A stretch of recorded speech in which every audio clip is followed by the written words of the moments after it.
हज़रत हसन को जहर दिया गया 3 दफ़ा।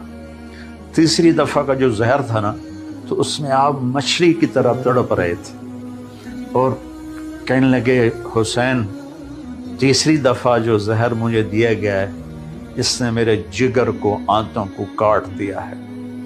तो उन्होंने फरमाया, किसने दिया है? कहा, क्यों कत्ल करोगे? कहाँ कत्ल करूँगा? कहा, देखो अगर तो वही है जिसके बारे में मैं जानता हूँ तो फिर मैं वहाँ जाके खुद ही बदला ले लूँगा, और अगर वो ना हुआ, कोई और हुआ, तो एक कत्ले नाहक मेरे सर पड़ जाएगा। बस मेरा मामला अल्लाह के सुपुर्द है। नहीं बताया। और कुर्बान जाऊँ, बाप की सीरत देखो, जब उनके सर पे इब्ने मुलजम ने तलवार मारी और हज़रत ज़ैनब रोती हुई आई, कहने लगा, रो लो जितना रोना, जे 1 महीना पूरा